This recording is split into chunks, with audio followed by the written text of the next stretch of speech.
किराएदार बेटा। उठ जा नालायक, सुबह के 8 बजने को है। तुझे एग्जाम नहीं देना क्या? थोड़ी देर और सोने दीजिए ना पापा। तू उठता या फिर मैं तेरे ऊपर पानी फेंकूं? रोज गधों की तरह सोता रहता है, पेपर की कोई टेंशन ही नहीं है। और एक हमारा समय था जब हम पेपर में फेल होने के डर से रात भर पढ़ा करते थे, सो ही नहीं पाते थे।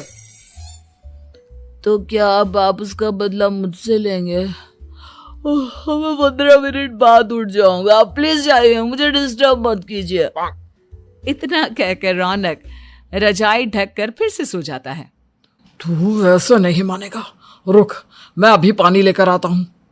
बस फिर क्या था, इतना कहकर वो भागते हुए बाथरूम में जाते हैं और पानी की एक बड़ी सी बाल्टी लाकर रौनक के ऊपर फेंक देते हैं। पानी पड़ते ही रौनक झट से उठ जाता है। ये आपने क्या किया पापा? अब तो उठेगा नहीं तो यही करना पड़ेगा ना।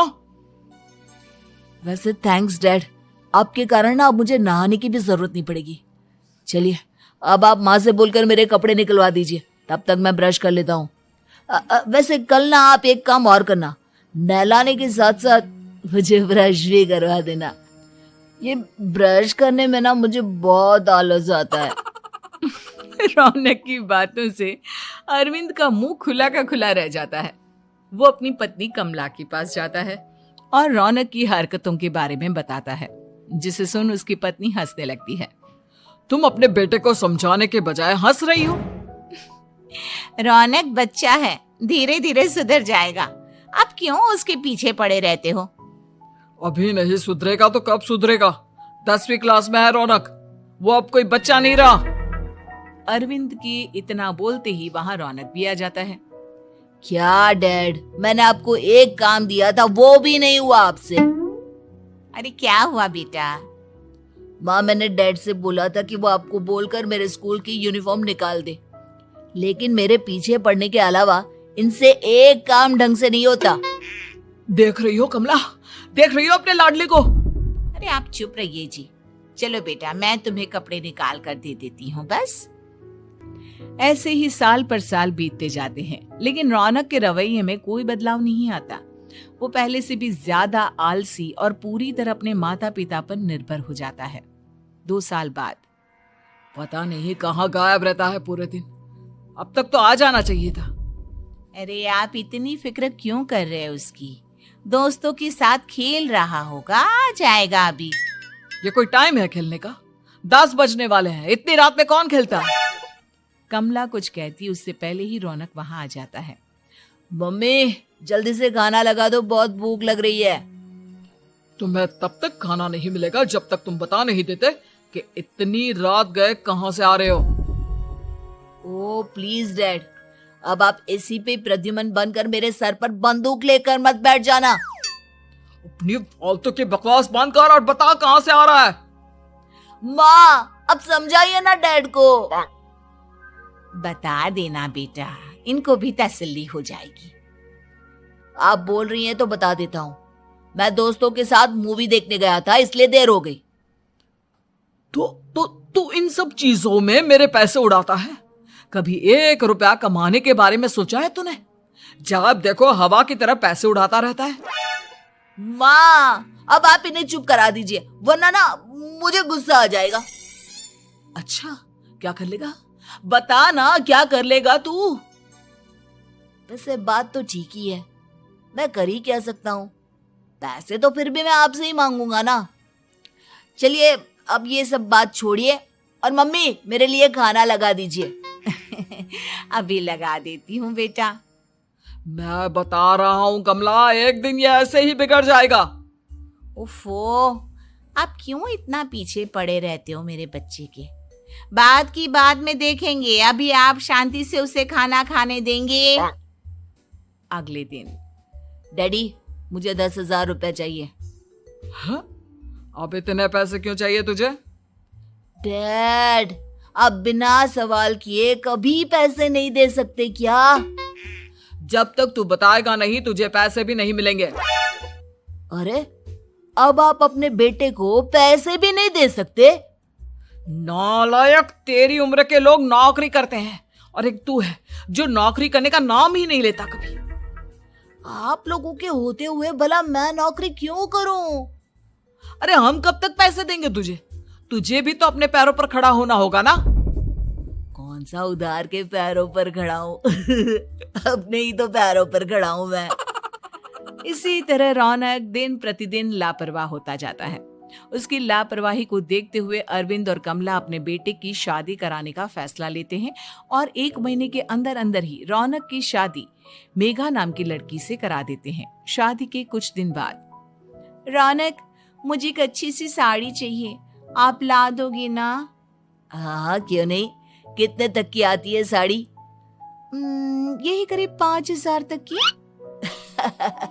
तुम चिंता मत करो, मैं आज ही डैडी से पैसे मांगकर तुम्हारे लिए साड़ी ले आऊंगा। आप कब तक ऐसे ही अपने पापा से पैसे मांगते रहेंगी? कोई अच्छी सी नौकरी क्यों नहीं कर लेते आप? अरे डैड के होते हुए मुझे नौकरी करने की जरूरत ही क्या है? पर आप ऐसे कब तक उनसे पैसे मांगते रहेंगे? कुछ आपको अपने दम पर भी तो करना होगा ना।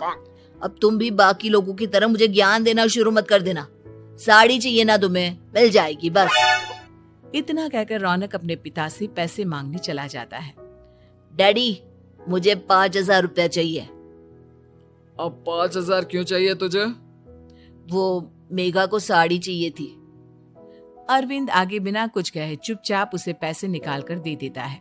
कुछ दिन बाद, तुम्हें नहीं लगता कमला, रौनक हम पर पहले से भी ज्यादा डिपेंड हो गया है? मुझे तो अब उसके भविष्य की चिंता होने लगी है। कल को हमें कुछ हो गया तो वो क्या करेगा? काश तुमने पहले ये सोच लिया होता तो आज हमारा बेटा इतना लापरवाह नहीं होता। तब मुझे कहाँ पता था कि मेरा लाड प्यार उसे इतना बिगाड़ देगा कि वो इस हद तक लापरवाह बन जाएगा। कोई बात नहीं, अभी भी देर नहीं हुई। मुझे पता है उसे कैसे सुधारा जा सकता है। कैसे? अरविंद कुछ कहता उससे पहले रौनक वहां आ जाता है और पैसों के लिए हाथ फैलाने लगता है। डैड, मैं और मेघा बाहर घूमने जाना चाहते हैं। अरे वाह, ये आज सूरज कहाँ से निकला है? Dad please. अच्छा चलो अब मुद्दे की बात करो। मुझे अब 25,000 चाहिए। अब तुम्हें 1 रुपया भी नहीं मिलने वाला। अगर तुम्हें पैसों की इतनी ही जरूरत है तो कोई ढंग की नौकरी कर लो। मम्मी, आप कुछ कहिए ना डैड को। बेटा, वो गलत क्या बोल रहे हैं? ये सब हम तेरे भले के लिए ही तो कर रहे हैं। मम्मा, मैंने बताया ना आपको, मुझे नहीं करनी कोई जॉब वॉब। तो ठीक है, निकल जाओ हमारे घर से। तुम्हारे जैसे लोगों के लिए मैंने ये घर खड़ा नहीं किया है। जितना ये घर आपका है ना, उतना ही मेरा भी है। मैं कहीं नहीं जाने वाला।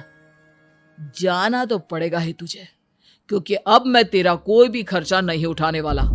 ठीक है, मत उठाइए मेरा खर्चा, मैं अपने दम पर भी जी सकता हूँ। तो बेशर्मों की तरह अब तक यहाँ क्यों खड़ा है? अपना सामान ले और निकल जाए यहाँ से।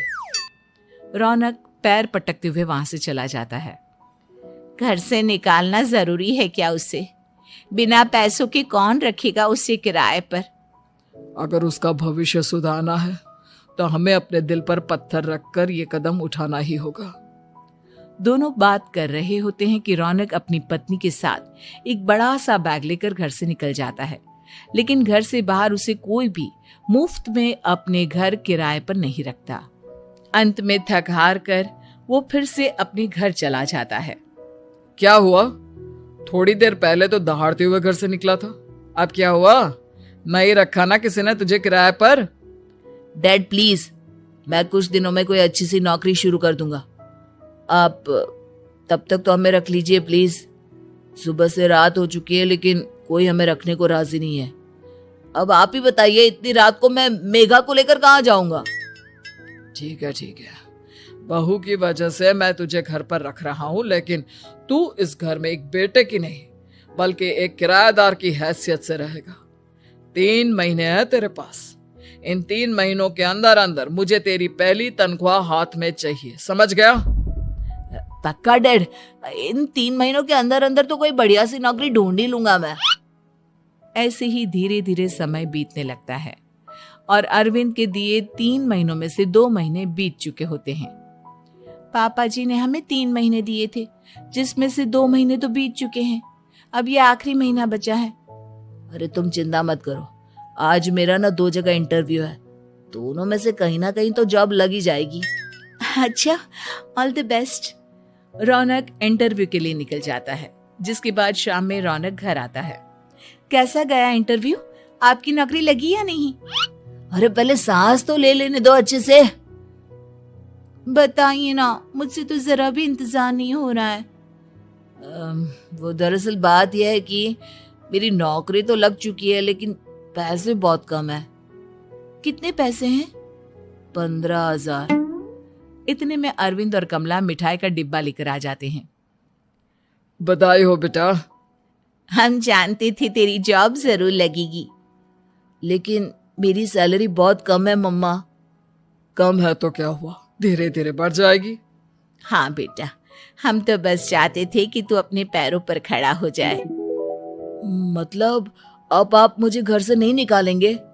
नहीं, ये सब हमने तुझे जिम्मेदार इंसान बनाने के लिए किया था। Thank you mummy papa.